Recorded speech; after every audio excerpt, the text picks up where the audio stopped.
तर हाय मित्रांनो, नमस्कार. मी शिल्पा साळुंखे. तर शिल्पा साळुंखे यूट्यूब चॅनलवरती आपल्या सर्वांचं मनापासून मी स्वागत करते. तर मित्रांनो, मी आज आलो आहे मक्याची कणस मोडायला. तर बघा, ही कणीस दिसतंय का, मक्याचं कणीस. तर ही मोडून घ्यायचं आहे. नंतर हा मक्का वर न्यायचा आहे. तर सकाळच्या 7 वाजले त्या. तर घरातलं निम्मा अर्धा आवरून आल्या, कारण की उन्हाचं परत काम होत नाही. आता सकाळी जरा आवरून घ्यायचं काम. तर चला मित्रांनो, करून घेऊया काम.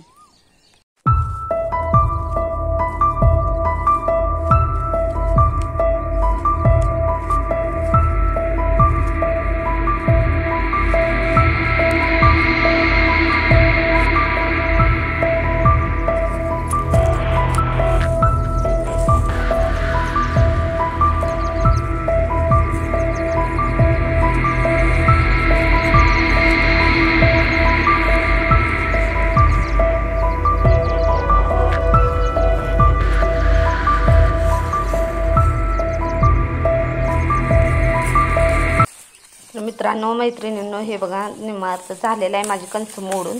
तर ही कणस आपण कोंबड्यांना वगैरे घालायला छोटी जायची, काय घेण्यासारखी नाही. तर कोंबड्यांना होतील म्हणून घेतलेत मी, की कोंबड्यांना खायला घालायला. तर चला, निम्मी सरी झाली, अजून थोडा आहे. तर कारभारीन मुलं आता न्यायला लागले त्या वर शेडपाशी नेऊन रोचून ठेवायचं, कारण की आपल्याला ही परत वैरण उपयोगी पडणार आहे. आता आपल्याकडे सध्या मक्का आहे, हाती घास आहे, परत आपण ऊसाचा पालासुद्धा काढतो. त्यामुळे आता वैरणीची आपल्याला काय टंचाई नाही. आणि पुढं आपल्याला वैरणीचं जरा अवघड होणार, कारण की कधी पाऊस पडला तर शेतात जाता पण येत नाही, एवढा पाऊस होतो. मग त्यावेळेस आपण ही मक्याची वैरण काढून घालायची त्यांना.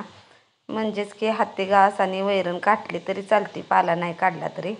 म्हणून ही आपण जपून ठेवायची वैरण. आता निम्मी अर्धी ठेवणार आहे, कारण की ओल्या वैरणीत मिक्स करून घालायला जनावरांना. वाळकी वैरण घातली की जनावरांची फॅट वगैरे दुधाला चांगली लागते. आणि जसं आमच्यात मका घालायला चालू केले तसं बघा जनावरांची फॅट वाढलेली आहे.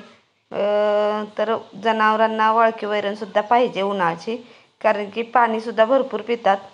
तर बघा, कोंबड्यांनी सगळा कुट्टा इसकटून टाकला आहे. आणि आता आलो शेडवरती. तर कारभाऱ्यांचं चाललं या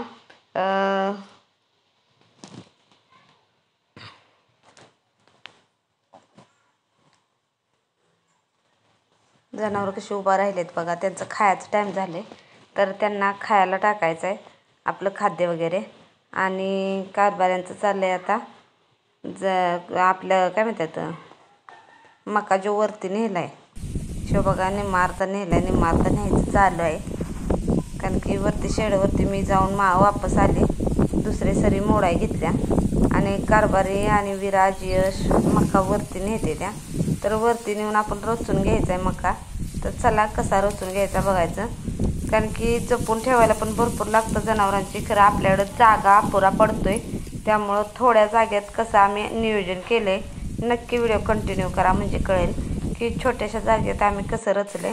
हे बघू शकता की ही जिथून आपण मेढ ही रवल्या तिथून इकडं लोकांची म्हणजे लोकांचा जागा आहे, तरीसुद्धा आम्ही तेवढ्या जागेमध्ये ॲडजस्ट केले. तर कसं ॲडजस्ट केलं बघा.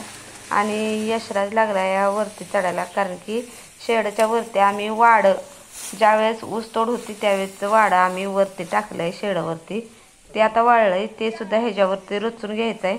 आणि अजून भरपूर मका खाली राहिलेला आहे शेतामध्ये, तर तो सुद्धा आणायचा आहे. खरं तो ह्याच्यावरती बसत नाही, त्यामुळं त्याला ठेवायला आतमध्ये करायचं आहे शेडच तो राहिलेला मका. तर तोपर्यंत बघूया काय चाललंय काय नाही. विराज कुठे गेला?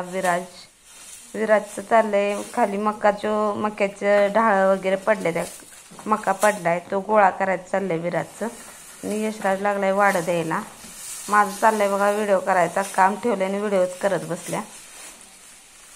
तर चला मित्रांनो, हा बघा विराज. तर त्याचं चाललंय मक्याचं गोळा करायचं. आणि यशराजचे पप्पा लागले तर रचायला. आणि चला, जनावरांचे दूध काढून घेते मी, कारण की सूर्य मावळला, 6 वाजले. मग आता दूध काढून घेऊन नंतर आम्ही घरी जाणार आहे.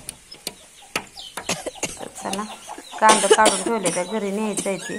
आणि ते थोडंच केलेलं कांदा सोबत झालं असतील. तर ह्या कोंबडीची 3च पिल्लं राहिलीत बघा. 10-12 पिल्लं काढलेली, खरं असं तिनं तुडवून मारली तर काही कावळ्यानं नेली असं झालं. तर दूध काढून घेतो मित्रांनो. चला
मैत्रिणींनो, तर आता मी चालली घरी, कारण की शेतातलं काम झालेलं आहे. तर मित्रांनो, तुम्हाला व्हिडिओ कसा वाटला कसा नाही कमेंटमध्ये नक्की सांगा. तर मित्रांनो, धन्यवाद.